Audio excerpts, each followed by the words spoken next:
Hey guys, welcome to another episode of Mask Off Mondays with me, your host, Nikki Lewis. Today, I want to talk about how suppressing your trauma can cause you to lose your memory. Are you ready to tap in? Let's take a journey together.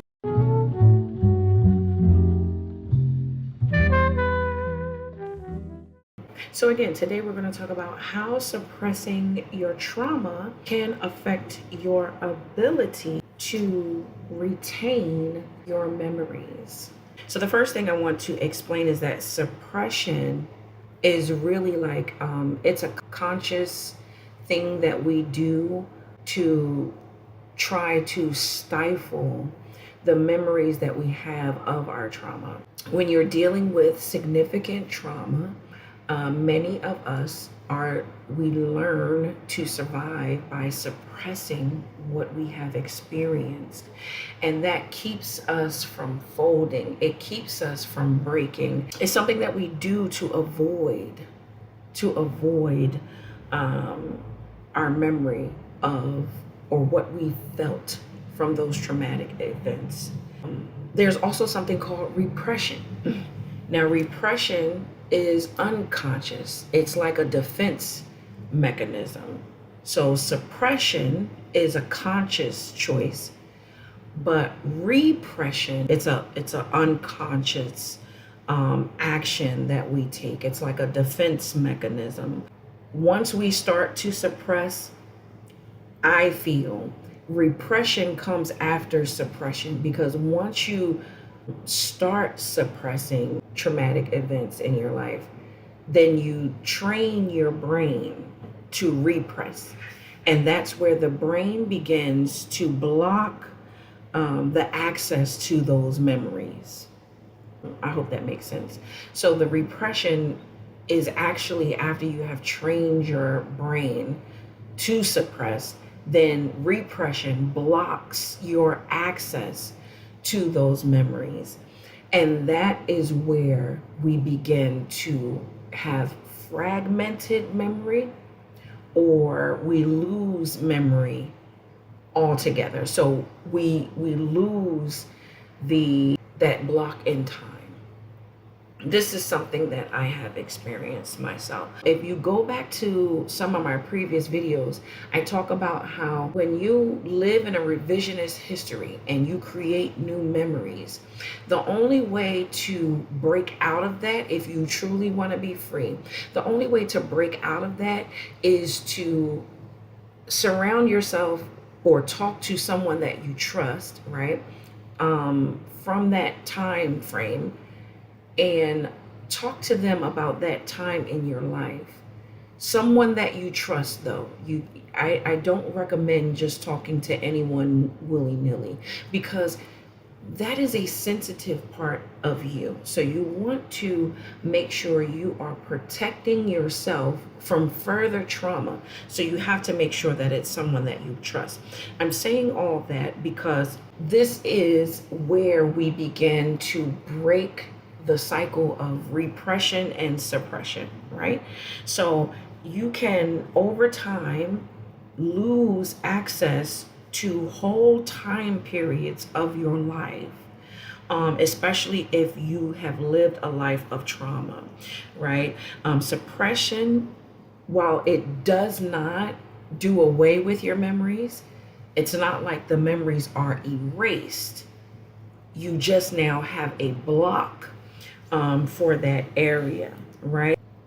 You will have to do some retrieving if that is your desire. It's not something I'm going to talk about today because that is very, very sensitive. And I feel like because I am not a psychologist, I cannot walk you safely through the steps to retrieve your memories. What I want to talk about today is how to create new memories without the need to suppress. So healthy new memories. I just want to talk to you about 3 things that you can do to go into this next phase of your life creating healthy memories. Now, one of the things I absolutely want to make you aware of is that you will never get through it unless you feel it.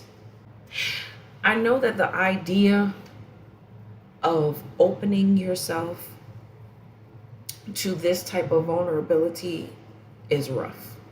It can be rough for a lot of people, especially, again, if you have lived a life of trauma. But I promise you, opening yourself is for you. It's not for other people. It's not for the world's pleasure. It is so that you can be honest with yourself. You can know how you feel about and within yourself. You can heal, and then you can live life to the best of your ability. You could reach your highest potential. So here are three things you can do to create a healthy atmosphere for yourself so that you can create new memories, right? First thing you want to do is get yourself a grounding routine.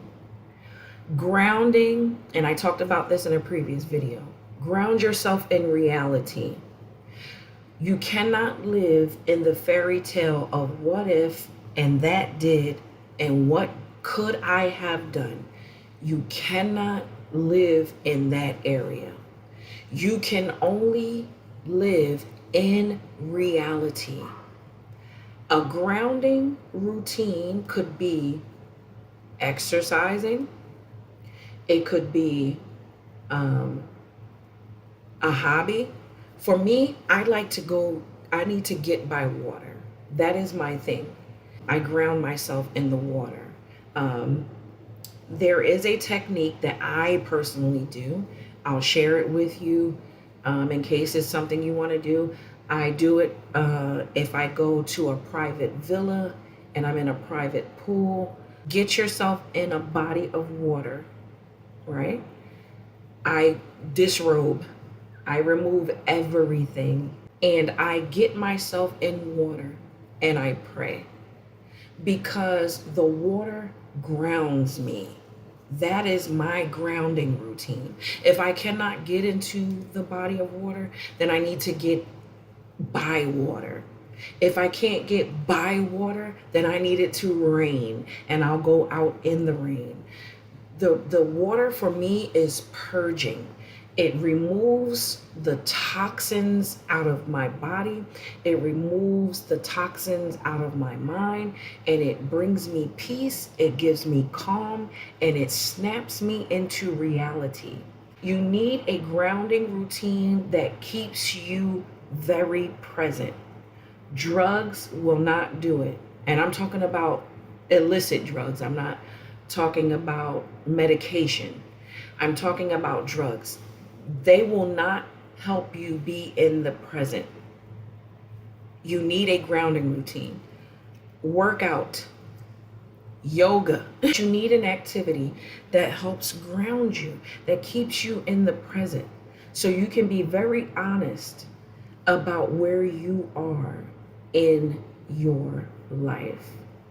Feel your present surroundings. Feel your power in the now. Feel what causes you to be happy, to be sad, to be focused, to be disfocused. You need to find a grounding routine that keeps you in the present. Number 2, it is okay, and I said this in a previous video, it is okay to stay away from your triggers until you are healed. I don't care what the trigger is. When you are fighting for your life and for your survival, it is okay to stay away from these triggers. Stay away until you are strong enough, until you can get some coping mechanisms.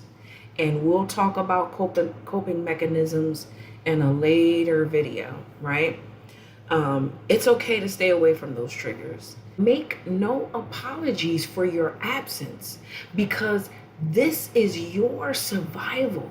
This is not about anybody else. This is about your livelihood. It's about your very life. So it is okay to stay away from any trigger that pulls up the memory of a traumatic event. And then the last one, go find a trusted support system. I recommend get in group therapy, get in one-on-one therapy if you're not comfortable with that. You want to find a support system. Again, a trusted family member or friend. You can't just go to any old body. Make sure this is somebody who is emotionally intelligent, who can look at both sides of life and can also be a listening ear and not a judging ear. If you do not have a trusted friend or family member, please seek out a therapist, whether it's one-on-one or whether it's a group therapy.